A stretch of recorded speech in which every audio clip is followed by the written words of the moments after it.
I'm Aaron Kass, And I'm Geoffrey Weiss. and we are real estate brokers with Compass in New York City. And today we are answering your questions from the internet. I'm looking to become a landlord. What would I need to do to become a landlord with apartment rental units? I hear some people become agents or brokers, but I want to get my license and work privately or with a team. Any tips and guides someone can give me? I live in New York City. What do you think? You don't need any kind of a license to be a landlord. It may seem surprising to some tenants, and that may seem absolutely not surprising to other tenants. But yet, generally, all you need to do to be a landlord in New York City is go buy some real estate. That's not to say that any person should go be a landlord. It's not for the faint of heart. When you're a landlord, you're responsible for other people's homes, and that's a big responsibility to take on, in my opinion. I would agree. Yeah. And not just in a moral and ethical sort of way, but in a financial liability and legal liability sort of way. So before thinking about the couple $100 a month you'll net on the rent, talk to an agent who can guide you through what some of the unexpected costs might be. As a landlord in New York City, can you accept 12 months of rent in advance if a potential tenant has offered? No. No, not anymore. You cannot do that. You used to be able to do that. When we first moved to New York City back in 2015, you were able to put up, The whole some people lease. put a whole year up front just to secure a lease. But now with the new laws from 2019, you can't do that anymore. Right. At this point, a landlord can't take more than 1 month's rent and 1 month's security deposit. And since the FAIR Act, you can't even be charged a broker's fee by any landlord's agent. So the only one who you should be paying a broker's fee to is the broker that you've hired. So there's been a lot of changes to landlord-tenant law in the last few years. If you have any questions about that, you can get in touch with a good real estate agent. Stop saying that. Sorry. Oh, it was fine. Rent. Because it's tenant-landlord questions. We have rent in the background. Hi all, do you know any legit rental? No, stop. Oh, we're supposed to say who it's from. Do we have to start all over? No. This one's from Prudent Objective 71. Ooh. Hi all, do you know any legit online companies like OpenTable that buys houses in New York City? Anyone has sold through any of them in New York City? So I think you're talking about iBuyers. You know, there are companies that Are we making a reservation for dinner? you might be trying to. Mm. There are companies called iBuyers who will buy any property for an offer price. It's usually way below what you would get on the open market. I wouldn't recommend going that route. And you can see Zillow made a huge bet on iBuyers a few years back, and they lost billions. So iBuyers, not the way to go. No, it's really not. And the thing is, you'll net more money on the open market than you will by selling to an iBuyer or someone just seeing your house online. The whole thing is they're trying to flip your property and sell it for more value. You can do that yourself with programs like Compass Concierge that we have access to as Compass agents. You can take out up to $30,000 to make any kind of repairs that you need to on your house, up the value, and you can net that money instead of Zillow or some other OpenTable-esque buyer. OpenTable, whatever that means. Okay, this one's from Papa Nugget, looking for co-op apartment advice. Hi all, I own a co-op apartment in New York City and rent it out. The apartment above is occupied by another owner's father who has dementia and is a known problem in the building. It's in very poor condition and it is now affecting my tenants. Water is leaking down from several spots, and owner has ignored repeated requests for contact so we can hash it out. What would be the best recourse, next steps I should take to get this fixed? I want my tenants happy in a safe home. I mean, first of all, I would contact your building management company. And yeah, I mean, you're in a co-op. There's a co-op board. And a management company. It's not something that you should have to deal with one-on-one with the other owner, especially if they're not being a good neighbor about it. Nobody wants to put somebody in a bad situation, but if they are damaging your property, it's important that you report that to management and the board. Yeah, and it's also important because it's a co-op. You all own the building collectively. So the problems that are happening in your apartment are going to affect everyone else, especially if it's a leak or something like that. So if the owner is not getting back to you, it's a big problem.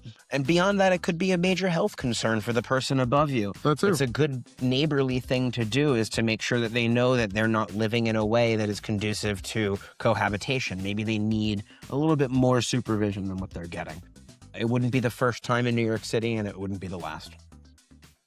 This one's from Europa's First Settler. My wife and I put in an offer on a house in New York City. They stated they were accepting the highest and best offer, and we had that. The sellers accepted an offer on Tuesday. We figured we were good to go and started scheduling the inspection. My real estate agent just called me saying that the sellers are asking for $5,000 more than our original offer.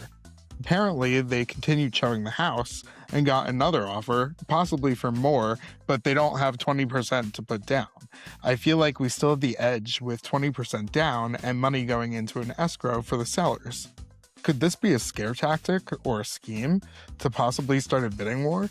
Should we just go through with the extra $5,000 in the scope of buying an entire home? And at the end of the day, more likely than not, it sounds like if they were doing a highest and best, there was already a bidding war. Right. It's not uncommon for someone to lose a bidding war and then escalate further with the desire to try and win. And if you have better terms, you can continue to edge it out. But at the end of the day, the seller's trying to walk away with as much money as possible too. But I might say to them, we'll give you the $5,000. Take it off the market. Yeah, no like, more. You're done. We're done with this. Or was there more? Okay. This one's from The Shiniest 22. Do I buy in a city I love or in an up-and-coming community? I had a baby and left New York City to visit my family in Georgia for a year. I'm not a fan of Georgia and I can't wait to leave, but recently I came across... Sorry, you can stop there. You're not a fan of Georgia. Yeah. This is where you're living. Yeah. I mean, you don't live in an investment. You invest separately, but you have to put your lifestyle first. Right. And to put everything aside for the opportunity of maybe it'll be worth more money just seems like silly. You have a life to live. Now, if there's like a possibility of keeping an investment unit in Georgia and still moving to New York City, like that's a different story. That's getting into the becoming a landlord or becoming an investor conversation that we had earlier. But in terms of the place you want to live, if you can help it, I would live in a place that you want to live in, right? Be where you want to be. That matches the lifestyle you want to live and the people you want to be with. Yeah. I don't like this one already. I saw it. I don't like it. Okay. Real estate agent sharing my financial info. This is not good. My adult son has been searching for an apartment in New York City. I have also been inquiring about apartments for myself, but never talked to my son about it since, frankly, it was none of his business. Inadvertently, we both contacted the same agent for completely different apartments. My son has decided to go forward with his apartment, and I volunteered to pay the deposit since he's in grad school and could use some help. His father is going to be a co-applicant on the lease, so other than paying for the deposit, I have nothing to do with the financials of my son's apartment. That being said, the real estate agent forwarded my conversation, with which showed my annual salary and credit score, saying I need an explanation. What the fuck? Is this even legal? I'm so pissed right now. Apartment hunting had nothing to do with my son's apartment hunting. We're both adults and I've been divorced from his father for 12 years.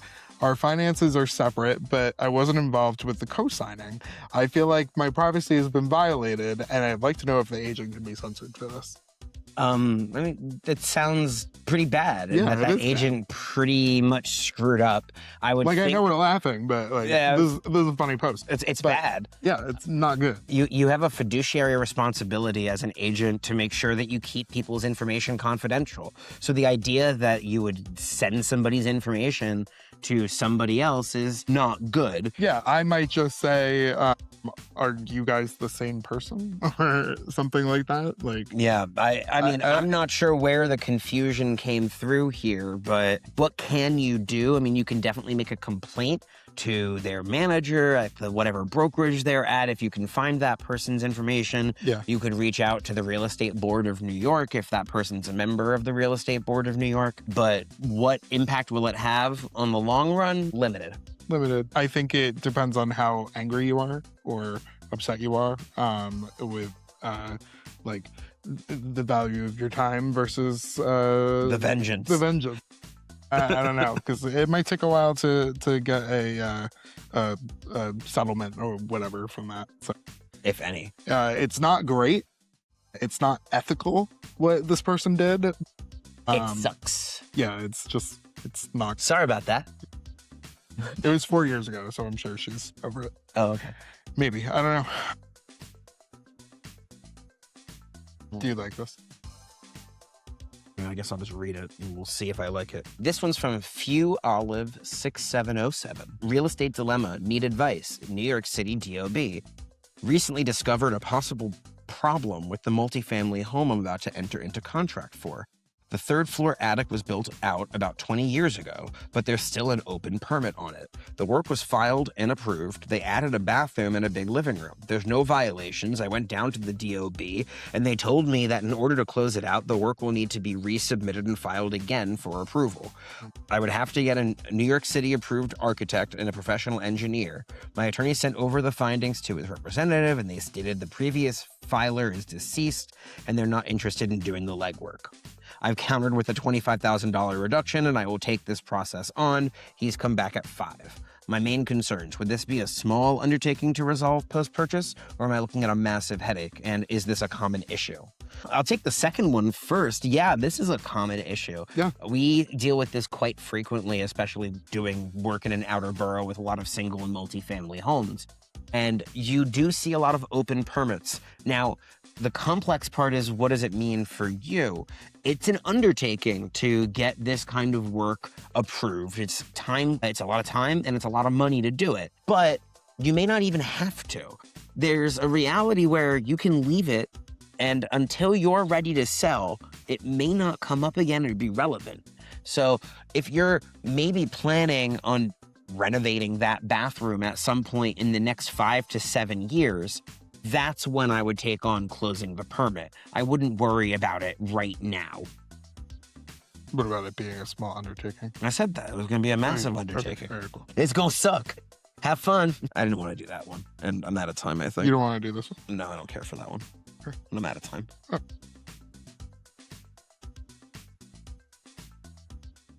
I'm Aaron Kass. I'm Geoffrey Weiss. And we are real estate brokers in New York City. And today we are answering your questions from the internet.